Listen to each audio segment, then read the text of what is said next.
Servus Leute, heute geht es bei mir wieder um eine besondere Hühnerrasse. Ja, der Sommer war für mich bisher jetzt viel mit Schreiben, Schreiben, Schreiben gefüllt, denn ich arbeite am 3. Band der Hühnerrassenbuchreihe mit Armin Six, also Band 1 und Band 2 sind schon erschienen mit vielen tollen Hühnerrassen und ich sage an der Stelle auch mal Danke an alle, die die Bücher gekauft haben.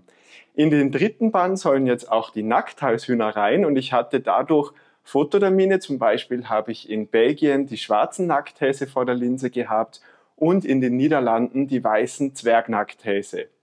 Und ja, ich starte jetzt einfach mal mit den Zwergnacktalshühnern und gerade so im Vergleich fand ich jetzt einfach die Zwergnacktalshühner besonders interessant und ja, ich bin auch schon gespannt auf eure Meinung zu den Nackthalshühnern. Diese beiden Zwergnacktalshennen des Farbschlages Weiß zeigen schon sehr gut das Hauptrassemerkmal dadurch, dass der Hals, aber auch der Brustbereich unbefiedert ist, wirkt der Kopf mit dem Federschöpfchen am Hinterkopf fast schon, als würden sie eine stylische Frisur tragen. Nackthalshühner gibt es mit und ohne Krawatte, das heißt, es gibt auch welche, wo der vordere Teil der Brust befiedert ist. Das nennt man dann Krawatte. Der Hahn hat einen eher mittelgroßen Kamm, relativ große Kehllappen und man sieht jetzt auch, dass er den Hals zuweilen S-förmig biegt. Diese S-förmige Halsform kommt durch das Fehlen des Kragengefieders zustande. Etwa 1100 Gramm wiegt so ein Zwergnacktalshahn. Die Hennen bringen etwa 900 Gramm auf die Waage.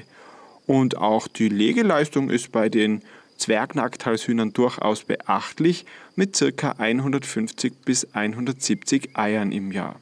Charakterlich sind es sehr ruhige und neugierige Hühner und ich war ja eigentlich wegen Fotos dort, deswegen gibt es nicht so viel Filmmaterial. Und es war nicht so leicht, die zu fotografieren, weil sie immer sofort zu mir herkamen und viel zu nah bei der Linse standen. Ich fand auch den Hahn sehr sozial und nett zu beobachten. Der hat sich in diesem Zuchtstamm, der im Dutch Poultry Museum in Barneveld noch bis Herbst übrigens ausgestellt ist und besucht werden kann, sehr vorbildlich seinen Damen gegenüber verhalten. Den ersten Kontakt mit großen Nackthalshühnern hatte ich dieses Jahr in Ungarn auf einem Tiermarkt und das waren hauptsächlich Gesperbeide, die da feilgeboten wurden. Natürlich zeige ich euch jetzt da aber nicht weitere Bilder noch von dem Markt, aber ich wollte euch einfach auch mal gesperbeide Nackthälse zeigen. Diese schwarzen Tiere der großen Variante, Hahn jetzt im Vordergrund 3 Kilo, 2 Hennen im Hintergrund ca. 2,5 Kilo, die waren jetzt auf einem belgischen Hühnerhof zu finden und die fand ich genauso entspannt und ruhig vom Charakter her wie die Zwergnackthäse. Vielleicht ist es euch aufgefallen, die weißen Zwergnackthäse hatten fleischfarbene Läufe, während die schwarzen großen jetzt dunkle schiefergraue Läufe haben. Das ist nicht bei allen Rassen so, dass die Lauffarbe zum Gefiederfarbschlag passen darf, aber ist zum Beispiel eine weitere Besonderheit aller Nackthalshühner. Und übrigens gibt es die Nackthalshühner auch nicht nur in einfachkämmig, sondern ebenfalls auch in rosenkämmig. Schaut mal, das Ei hell cremefarben. Ja, eine französische Variante der Nackthälse ist das Cornu und das ist ein wirklich fleischbetonter Masttyp des Nackthalshuhnes. Da gibt es hauptsächlich die Farbschläge Gelb und Weiß, aber auch in anderen Farben werden sie gezüchtet. Und da habe ich von Selbstversorgerin Angelika schon mal ein Interview im Hybridhuhn-Vergleich bekommen, wo wir Hybridhühner mit Rassehühnern verglichen haben. Und ich zeige euch mal kurz ein paar Ausschnitte, was sie da so geredet hat. Die Cornus haben in Selbstversorgerkreisen sehr viele Fans gefunden in letzter Zeit, weil es einfach eine schnell wachsende und schwere Rasse ist und ja, vom Wesen her auch eher ruhig. Und deswegen eignet die sich jetzt auch ganz gut für den Vergleich, weil Hybriden ja auch sehr ruhig sind. Ja, das war jetzt mein kurzer Hühnerrassencheck zu den Nackthalshühnern. Wie gesagt, in den 3. Band der Happy Huhn Hühnerrassenbuchreihe kommen die dann rein und der erscheint im ersten Halbjahr 2025, wahrscheinlich April oder Anfang Mai. Ja, natürlich, die Nackthalshühner sind jetzt keine meiner, sag ich mal, Oberlieblingshühnerrassen. Das haben einige von euch schon durchschaut, die mir auf Instagram folgen. Da habe ich vor kurzem Fotos von den Nackthalshühnern gepostet und dann kamen gleich ziemlich viele negative Kommentare. Ich verstehe natürlich, dass die Nackthälse für viele auf den ersten Blick ein bisschen schockierend aussehen und dass da Diskussionen entbrennen, das wissen wir.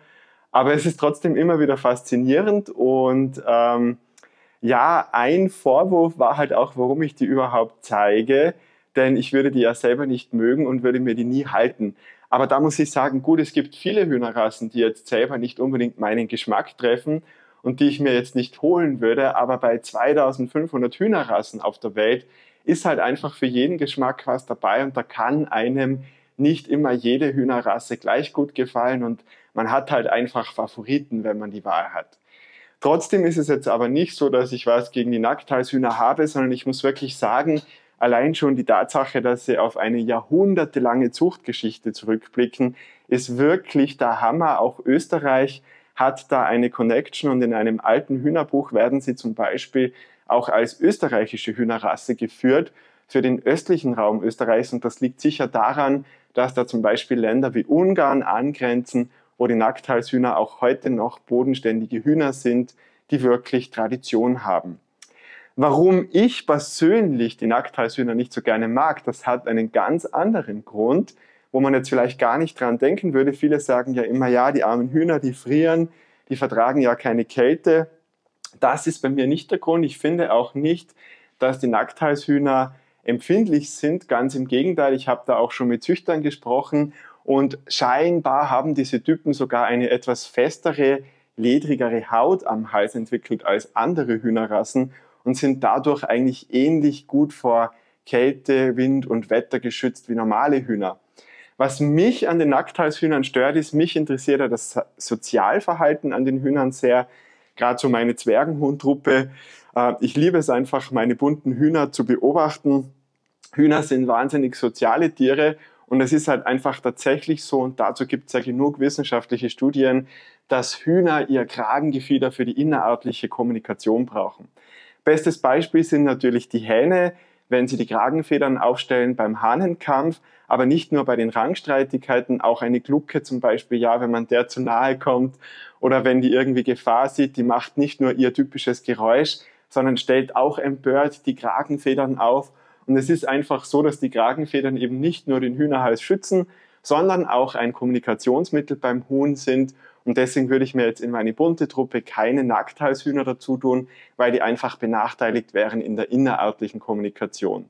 Ich denke aber, wenn man die jetzt als Zuchtstamm hat und der ganze Stamm sind Nackthälse, die ganze Hühnerschar besteht nur aus Nackthälsen, dann fällt das wieder nicht so ins Gewicht, weil ja alle Tiere die gleichen Voraussetzungen haben. Und ja, da geht es jetzt auch nicht nur um die Nackthalshühner. Ich predige euch ja generell seit Jahren, dass ihr einfach schauen müsst, dass ihr Hühnerrassen zusammenhaltet, die auch ein bisschen ähnlich sind und einfach alle die gleiche Chance haben sollen. Und das ist es eigentlich hauptsächlich. Ja, mich stört es einfach, dass da keine Halsfedern sind, weil ich einfach das Gefühl habe, es schränkt sie in ihrer Kommunikation ein. Aber nicht, weil ich finde, die sind empfindlich oder sonst was. Also bitte interpretiert da nicht so viel rein, aber lasst halt mir persönlich auch die Möglichkeit, meinen eigenen Geschmack und meine eigenen Gedanken zu haben. Also jetzt bin ich auf eure Gedanken gespannt und danke fürs Zuschauen.